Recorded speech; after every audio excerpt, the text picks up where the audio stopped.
ChacosIDG AMD fixed a glaring flaw in Radeon RX Vega's potential prowess late Thursday. Radeon Software 17.9.2 adds the ability to use multiple RX Vega graphics cards in your system, after AMD's high-end hardware launched with the ability notably lacking.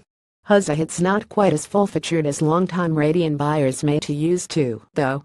Taking a page out of NVIDIA's GTX 10 series playbook, Radeon RX Vega's multi-boot capabilities are limited to 2 graphics cards alone, rather than the 4-way crossfire support that premium Radeon cards traditionally offered. And curiously, crossfire isn't mentioned by name in AMD's announcement post. It's referred to solely as multi-boot. We've asked AMD about those oddities, and we'll update this post if we hear back.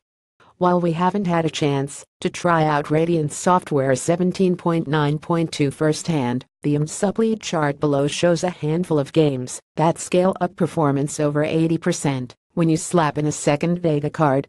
The new driver also adds support for Project Cars 2, which launched today, complete with AMD profile. AMD Radeon RX Vega multi-boot performance scaling results, per AMD.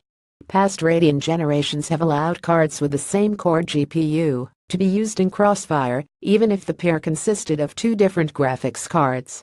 The Radeon R9 290 and 290X pack the same core Hawaii GPU and could be crossfired, for example. But those days appear to be over as well.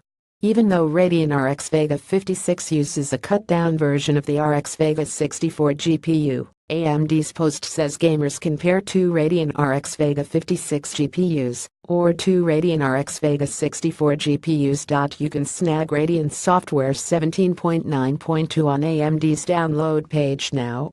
The story behind the story, with NVIDIA and AMD focusing on dual card configurations alone, and so few developers embracing DirectX 12's multi-boot capabilities, the days of for everything 3 and 4-way graphics card setups appear to be entering their twilight.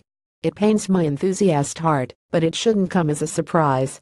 More and more game engines are embracing pun-friendly rendering techniques, and games that support SLI or Crossfire much less well are becoming increasingly rare these days. That unreliable return on your investment makes MPU setups a less enticing option for gamers, and the fewer people that use multi-card configurations, the less developers will invest in MPU support. It's a vicious cycle. Kudos to AMD for unlocking 2-way MPU capabilities for Radeon RX Vega, even if it's clear that Crossfire isn't receiving the same focus it once did. Rightly so, perhaps.